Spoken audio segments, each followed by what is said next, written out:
Hola, ¿cómo están?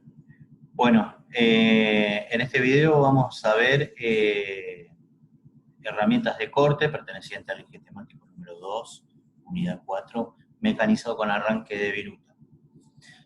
Bueno, atendiendo un poquito a lo que vimos en la clase pasada, en la clase número 8, con los conceptos fundamentales de mecanizado, hoy vamos a iniciar haciendo una primera clasificación de las herramientas de corte.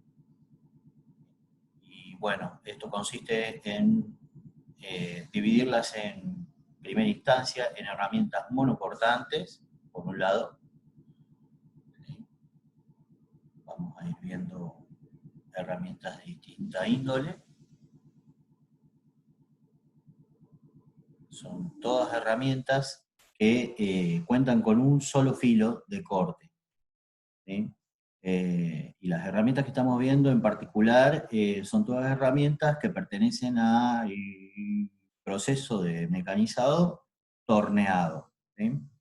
Eh, Tenemos aquí bueno, herramientas de ranurado tronzado, herramientas de mecanizado interior, herramientas de especiales, de placas soldadas, herramientas con insertos intercambiables, ¿sí? Fíjense que tienen un porta herramienta y una pequeña punta intercambiable, la cual vamos a llamar inserto a partir de ahora. Eh, bueno, estas herramientas pertenecen a un grupo de mecanizado exterior de piezas y estas para hacer interiores de piezas, agujeros y demás, ¿sí? Bueno, todas estas herramientas, herramientas monocortantes. Y herramientas policortantes, o sea, herramientas que tienen múltiples filos. Bueno, tenemos acá fresas, fresas de disco. No estamos viendo en estas imágenes fresas con insertos, pero también existen. Estas son fresas enterizas de un solo material, un material de corte directamente, son de un compuesto uniforme, pero tiene varios filos, ¿sí? Esta es una fresa tipo disco, eh, que, bueno, por lo general sirve para hacer cortes, eh, o sea, trozados de piezas, o ranuras muy profundas. Este tipo de fresa permite hacer ranurados menos profundos. Después, bueno, tenemos el grupo de machos y terrajas, que son herramientas que se utilizan para hacer rosca, y son herramientas policortantes también. Después tenemos fresas de punta, ¿sí? ¿Por qué de punta? Bueno, porque a diferencia de esto, que es la fresa tipo eh, disco, este tipo de fresas puede trabajar de punta, no como una mecha, pero sí haciendo ranurados, puede hacer el mismo ranurado que hace esta tangencialmente, solo que trabajando de punta. Y bueno, después tenemos lo que son las mechas, que también son herramientas policortantes, ¿sí? En este caso tiene dos filos, pero puede tener más, en muy raros casos, pero puede tener más. Y bueno, esto que también es una mecha para generar centros, que bueno, luego cuando vayamos entendiendo los distintos procesos de mecanizado, vamos a entender particularmente para qué sirve hacerle un centro a una pieza. Bueno, entonces, como ya sabemos, como ya vimos en la clase pasada, para generar el corte, es necesario generar un movimiento relativo entre el material que quiero cortar y la herramienta que voy a utilizar para cortar, ¿sí? Este movimiento relativo se puede hacer de varias maneras, o sea, eh, la pieza respecto de la herramienta respecto de la pieza girando, la herramienta girando,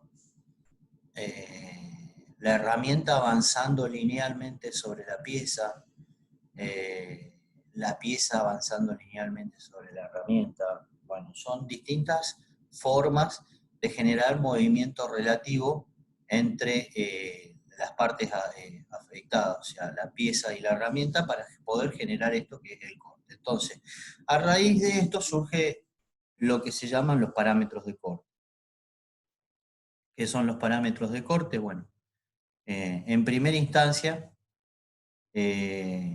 vamos a analizar un mecanizado lineal de una herramienta monocortante, o sea, una herramienta que se desplaza linealmente a través de la pieza y tiene un solo filo, para entender bien todos los parámetros del corte. Entonces,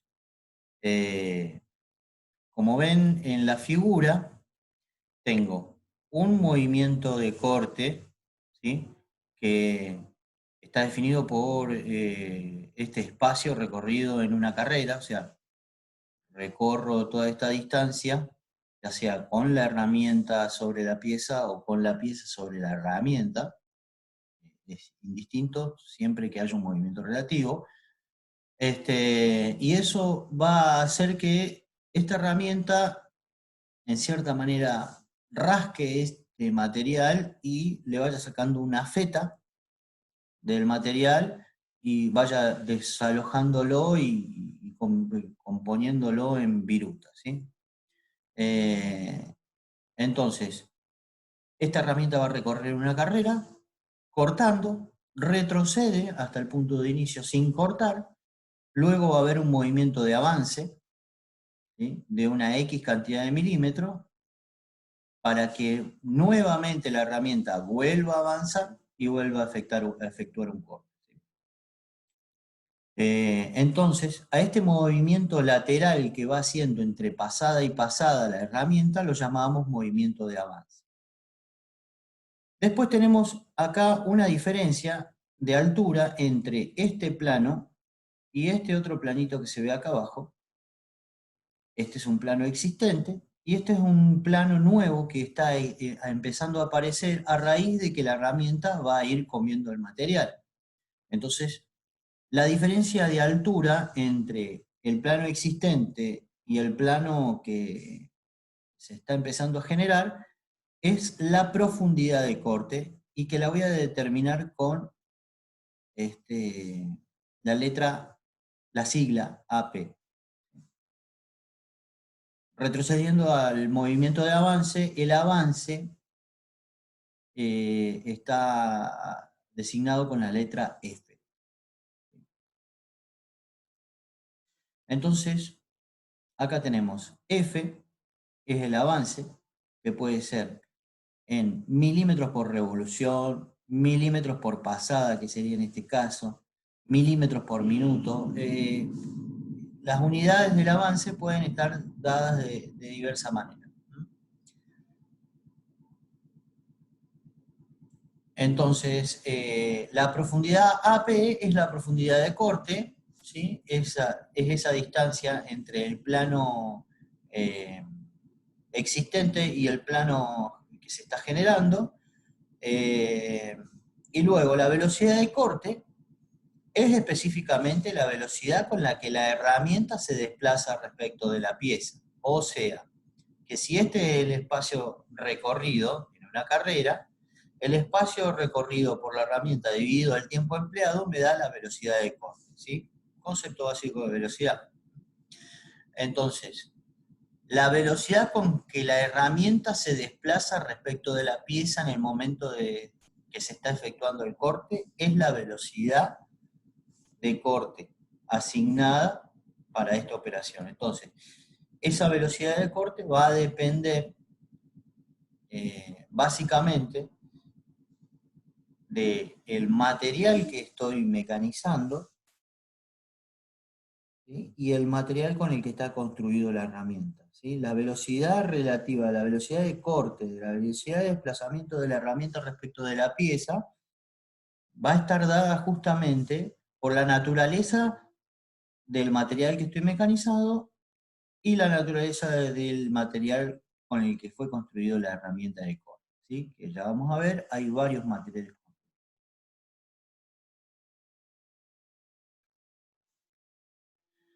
Entonces, acá damos por inicio, digamos, al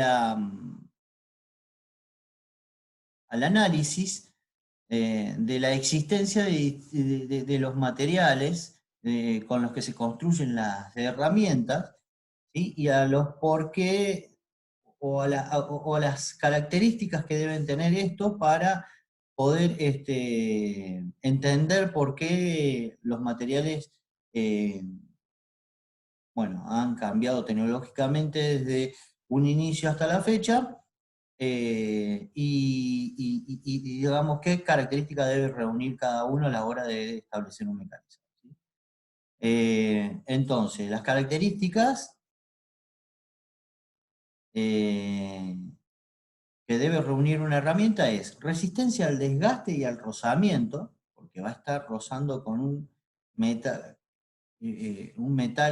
al cual está cortando permanentemente, resistencia a las presiones, porque por lo general los materiales que vamos a cortar en estos procesos son los materiales eh, más duros que se pueden encontrar en la industria, resistencia a los choques, porque las piezas no necesariamente son siempre regulares, pueden tener cortes interrumpidos, y resistencia a la temperatura, porque si en el caso de que estemos trabajando mecanizando acero, tenemos que pensar, como dijimos en la clase pasada, que la temperatura en el punto donde se está ejecutando, digamos, se está produciendo la división del material, eh, en ese punto alcanza las temperaturas muy cercanas al punto de fusión del metal en cuestión.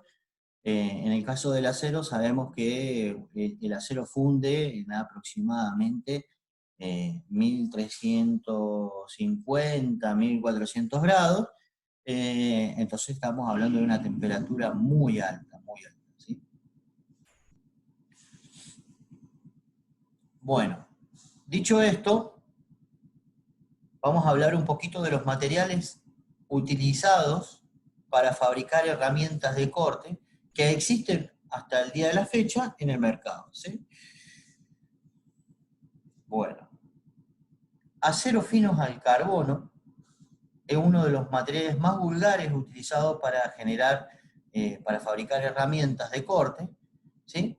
Y por lo general, en la fecha, digamos, en este momento, las herramientas que se fabrican con aceros finos al carbono son por lo general herramientas manuales, llámese lima, llámese una hoja de sierra, llámese, este, bueno, pueden ser algunas mechas copa, pueden ser algunas mechas eh, para uso doméstico. ¿Mm? Todas esas herramientas que en general no tienen un uso muy intensivo, eh, son herramientas hechas de aceros finos al carbono, ¿sí? Luego tenemos aceros rápidos, y vamos a hacer mención enseguida al subsiguiente, que es el acero súper rápido, ¿sí? Esto tiene que ver, acero rápido y súper rápido, tienen que ver con una aparición cronológica de estos materiales. Primero apareció el acero rápido cronológicamente, después el súper rápido, que es una mejora del rápido, pero digamos tienen el mismo origen, ¿sí? Que materiales metálicos en general se utiliza para, digamos, mecanizar materiales metálicos en general. Bueno, eh, los aceros rápidos son muy utilizados todavía en todo lo que es eh, el mecanizado, fundamentalmente para la construcción de mechas y machos, ¿sí? En los que materiales más complejos todavía este, no hubo algo que el balance técnico-económico supere ampliamente a lo que son los aceros rápidos y super rápidos para la construcción de machos y mechas para usos industriales, no para uso doméstico, para usos industriales. Eh, ya que, bueno, existieron en el camino algunas mejoras de materiales, de los materiales subsiguientes en la parte de abajo, que también se pudo aplicar a los aceros súper rápidos, como los recubrimientos y demás, que hicieron que estos aceros prevalezcan todavía en lo que es el mecanizado. Bueno, siguiendo con lo subsiguiente, tenemos metal duro, ¿sí? Que se utiliza para, digamos, mecanizar materiales metálicos en general, lo mismo que los aceros súper rápidos, pero con un rendimiento y una velocidad de trabajo muy superior. Ya lo vamos a ir viendo cuando sigamos en las siguientes filminas, en las que hablamos un poco de la duración de cada uno y las condiciones de trabajo. Este, Vamos a ver que hubo un salto muy, muy importante de los aceros rápidos a lo que se le llama el metal duro. Ya vamos a entender también de qué se compone este metal duro. Después tenemos cermets, que son una mezcla de metales o carburos metálicos y cerámicos, ¿sí? Que se utilizan mucho para trabajar con aceros inoxidables y fundición. La cerámica sola también puede llegar a utilizarse en aceros templados, para mecanizar aceros templados, o sea que aceros que ya tienen una dureza incorporada, y para la fundición. Después tenemos nitruro de boro cúbico, que esto se utiliza muchísimo para aceros templados y fundición, fundamentalmente para aceros templados. Tienen condiciones de trabajo muy buenas, pero profundidades de corte por ahí relativamente bajas, en las cuales eh, son necesarias, por ejemplo, en una pieza, luego de ser templada, necesita hacerse un rectificado, cuyo rectificado no tiene un requerimiento elevado de terminación superficial, y bueno, entonces en ese caso, con una herramienta de este tipo se puede reemplazar al rectificado, y eso implica bajar costos, porque es un proceso que naturalmente el proceso de torneo es mucho más rápido que un proceso de rectificado con muela, y además de eso, bueno, es mucho más económico desde el punto de vista de herramental también. Bueno, y por último, diamante de policristalino, ¿sí? Que la naturaleza de estos dos últimos es muy parecida, por así decirlo. Ambos son diamantes, ¿sí? Diamantes sintéticos, por así decirlo. Pero bueno, este último es un diamante que se utiliza mucho para mecanizar materiales no ferrosos y no metálicos, ¿sí? Se utiliza mucho para el mecanizado de aluminio, el policristalino.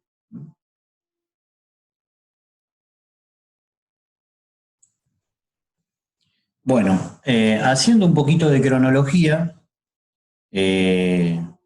con la aparición de los distintos materiales y al mismo tiempo haciendo una analogía con la mejora en los rendimientos de las herramientas. Acá tenemos un listadito: aceros al carbono, utilizado para fabricar herramientas; aceros rápidos, aleaciones fundidas; acero rápido mejorado; metal duro para fundición; metal duro para acero; plaquitas intercambiables de metal duro; cerámicos; diamantes sintéticos; metal duro mejorado; cermets, o sea, cerámicos y metales, carburos metálicos; metales duros premium; metales duros recubiertos; diamante de policristalino; nitruro de boro cúbico; metales duros multirecubrimiento; metales duros con recubrimiento para taladro, ¿sí? Para mechas; metales duros recubiertos para fresado; metales duros recubiertos para inoxidable, foronites, hermets mejorados, metales duros recubiertos para roscado y nueva generación de metales duros recubiertos, ¿sí? Entonces fíjense, marcado por numeración en este gráfico, vemos que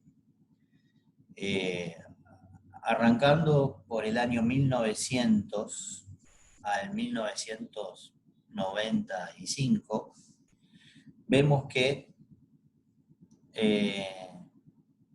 en una escala de 100 unidades de tiempo de producción, pudimos bajarlo a una unidad de tiempo de fabricación. O sea, hemos mejorado desde el acero al carbono a inicios del siglo XIX, a más o menos la fecha, 100 veces el tiempo de producción, ¿sí? Esa es la mejora que se ha logrado con la evolución de los materiales utilizados para la fabricación de herramientas.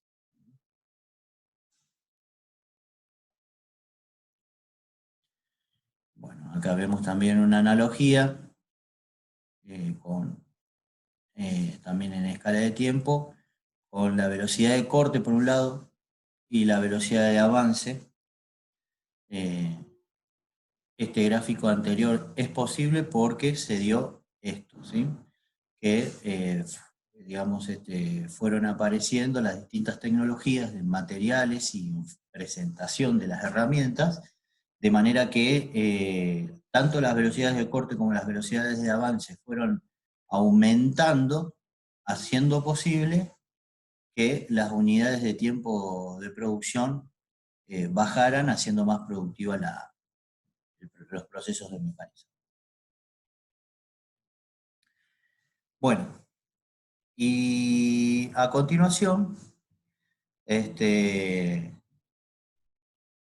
vamos a ir viendo, digamos, haciendo un análisis de cada uno de los materiales utilizados para la fabricación de herramientas, cómo fue evolucionando, digamos, en cuanto a la productividad de las herramientas de corte en función del material constructivo. Entonces, aceros finos al carbono o hipereutécticos son aleaciones de hierro, carbono, con aproximadamente 0,6 y 1,6 de carbono, durezas de hasta 68 ROLC. Las velocidades de corte de trabajo hasta 15 metros por minuto. Temperaturas menores a 250 grados. ¿Sí? Temperaturas generales de la herramienta, no en el punto, como hablamos, en el punto de corte, que la temperatura es muy elevada. Entonces, para que no haya una acumulación de temperatura en la herramienta superior a 250 grados, es inevitable que tenga que trabajar a muy bajas velocidades de corte, ¿sí? Bueno, y acá habla un poco de los compuestos, ¿sí? Que con unas cantidades pequeñas de cromo, cobalto, molibdeno, manganeso, níquel, zinc, wolframio, vanadio, se puede llegar a subir la velocidad de corte de hasta 25 metros por minuto, ¿sí? Dada la dureza y la resistencia al desgaste. Este material es aplicable a fresas, brocas, sierras, machos, torrajas, escariadores, herramientas para madera y demás. Aceros rápidos. También es una aleación de hierro-carbono con contenido de carbono de 0,7 a 0,9, ¿sí? Quizá un poco menor que los aceros al carbono, ¿sí? Más acotado, a la cual se le agrega un elevado porcentaje de wolframio, cromo, vanadio y molibdeno, ¿sí? Posee menor dureza en frío, pero son esencialmente más resistentes al desgaste y se pueden lograr velocidades de corte de hasta 100 metros por minuto y temperaturas hasta 600 grados. Aceros rápidos, como veíamos recién. Acá habla más o menos, bueno, una síntesis de lo que vimos antes.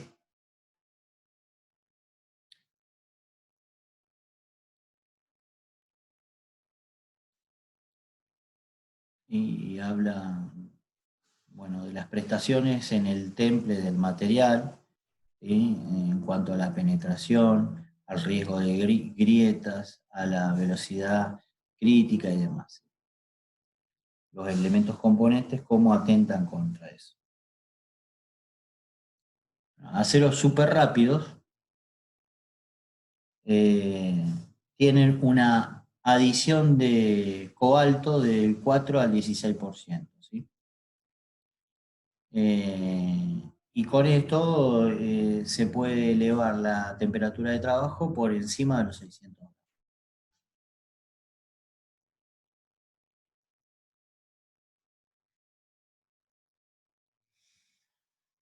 Bueno, y acá una síntesis también, como lo veíamos antes.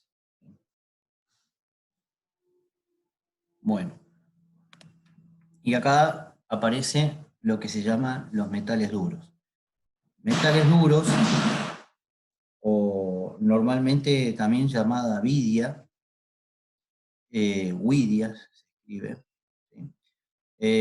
Son aglomerados de varios metales refractarios, o sea, carburos metálicos, cuyo punto de fusión es muy elevado, como el wolframio, el titanio y el molibdeno, y se usa como aglomerante cobalto en una proporción del 6 al 12%. ¿Sí? Es básicamente un aglomerado. Este aglomerado metálico se lo llama, el proceso de aglomerado metálico se lo llama sinterizado, ¿sí? Que ya lo vamos a ver en las filminas subsiguientes. Sus principales componentes son carburo de tungsteno, carburo de titanio, carburo de cobalto, y, en una proporción del 88 al 94%. Pueden trabajar con temperaturas de hasta 600 grados centígrados, velocidades de corte superiores a los 200 metros por minuto. En menor medida, perdón, se utiliza carburo de tantalio, ¿sí? Carburo de molibdeno, carburo de vanadio, carburo de niobio. ¿Sí? El carburo de titanio y el carburo de tantalio poseen bajo coeficiente de fricción con el acero, pero aumentan la fragilidad de la herramienta de corte. Entonces, con esto, todos estos componentes y quizás algunos más que en muchos casos en la actualidad forman parte del secreto industrial de cada uno de los fabricantes de herramientas, se logran mayor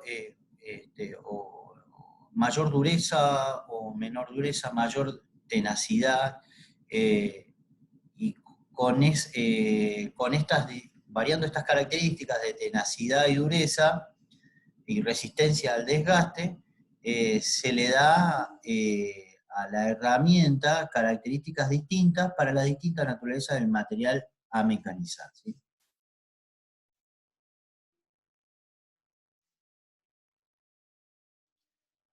Bueno,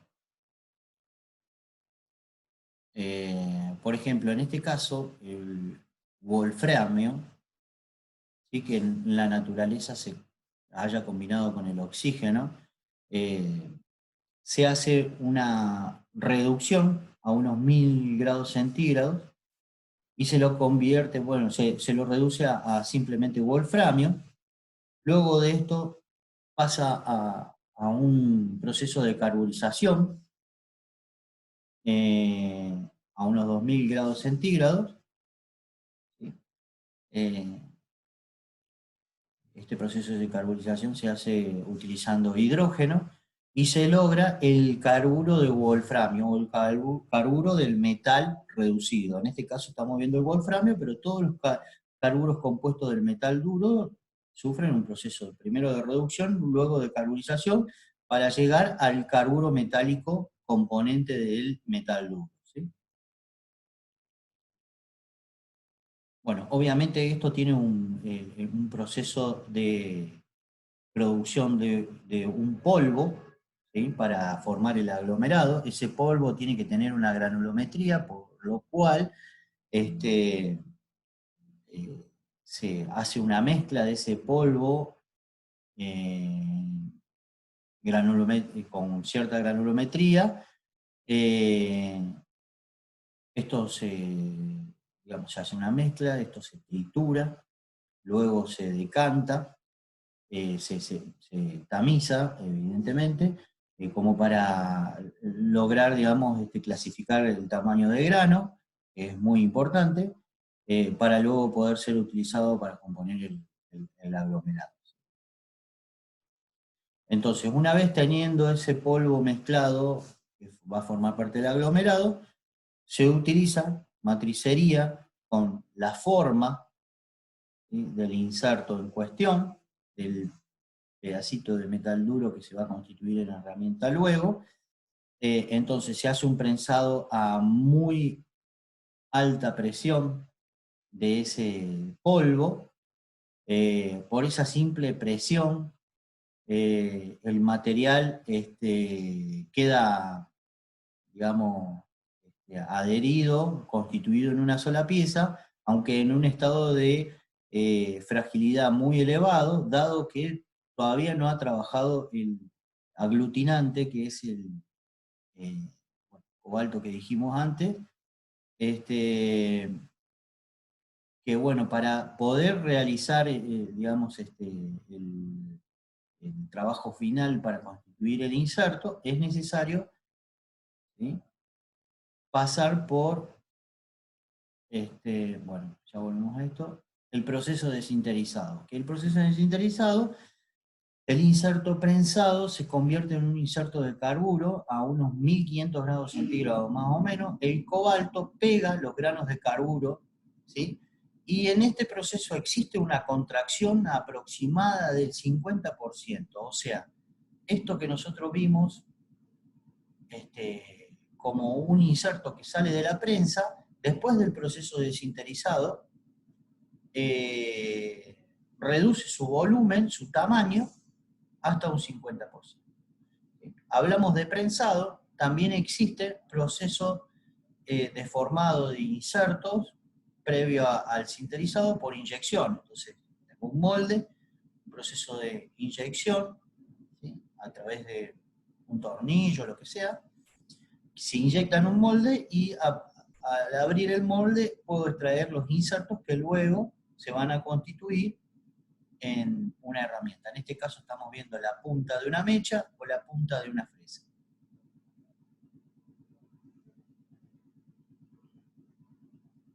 Bueno, antes de continuar con otros materiales, en la actualidad, digamos, muy rara vez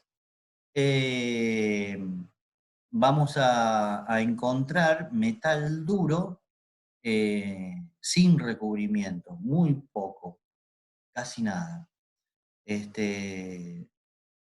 Entonces, posterior al sinterizado, el metal duro pasa por un proceso de, digamos, la herramienta en sí pasa por un proceso de afilado inicialmente, luego por una serie de procesos para agregarle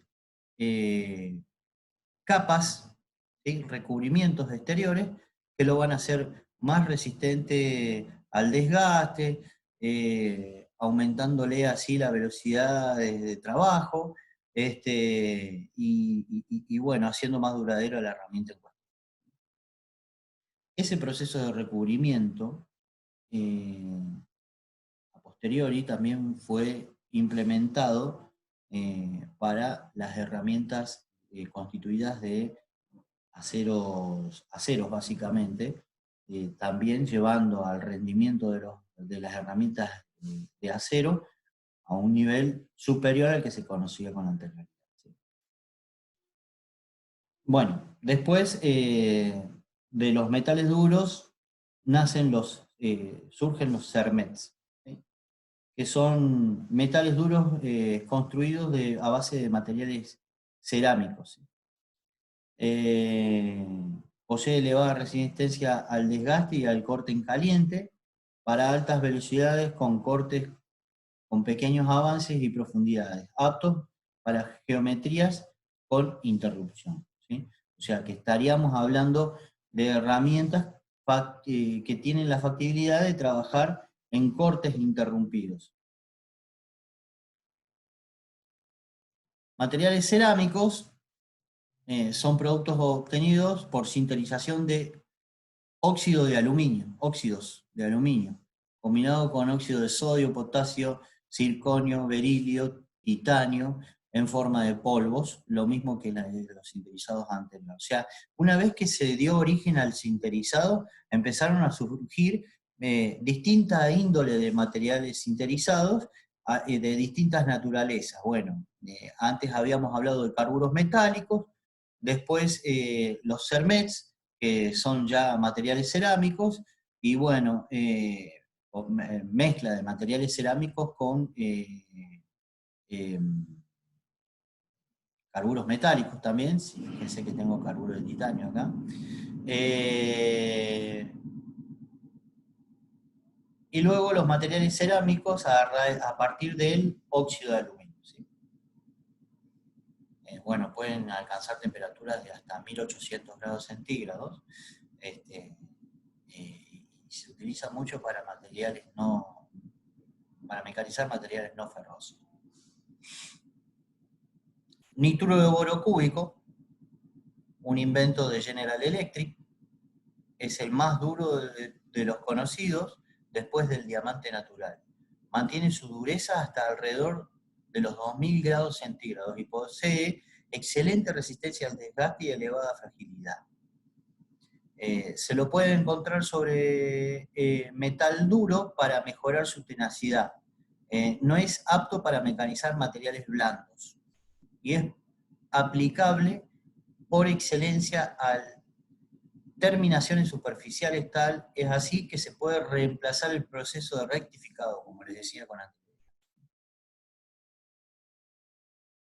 Bueno, el diamante de policristalino, ¿sí?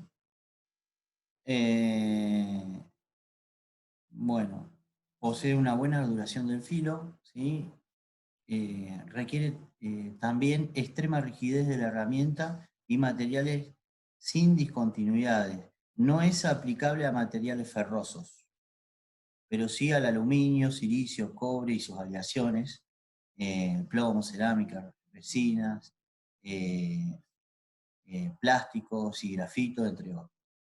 Se obtiene muy buena terminación superficial, es elegido mucho por eso, ¿sí? Especialmente con el aluminio, que tiene la virtud del aluminio, la característica de formar muy fácilmente falsos filos sobre las herramientas por adhesión del aluminio a la superficie. Bueno, en este tipo de materiales, no, o sea, eso se ve mejorado dado que no hay una posibilidad tan fácil, tan relativamente eh, fácil de que el aluminio se adhiera a la superficie de este material diamante.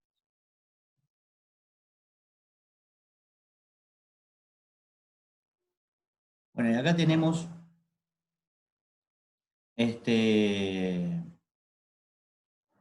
los distintos materiales, ¿sí? Puestos en un gráfico, las durezas a las distintas temperaturas.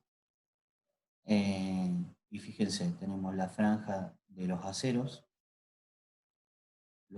rápidos, los carburos y los cerámicos. ¿Sí?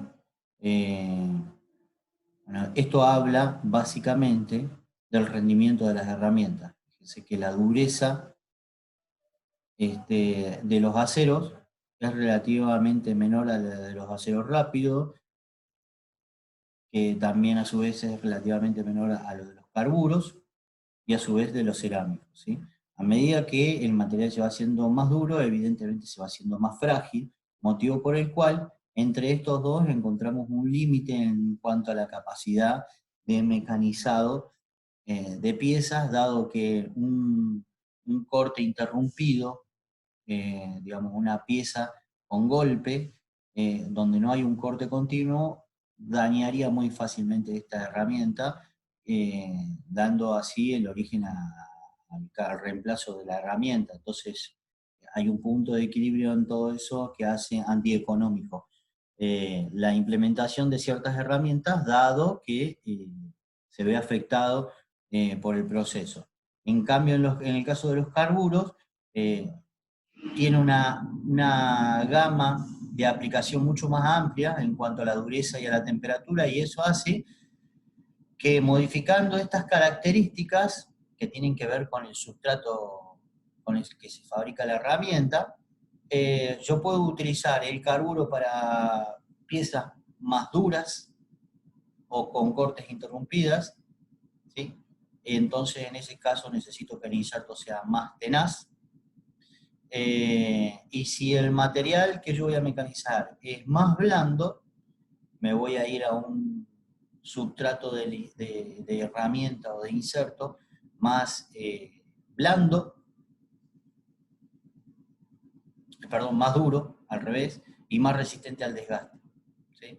Entonces, materiales blandos se mecanizan con herramientas más duras, ¿sí? Y materiales más duros y con golpe, corte interrumpido, se utilizan sustratos más blandos, más tenaces, ¿sí?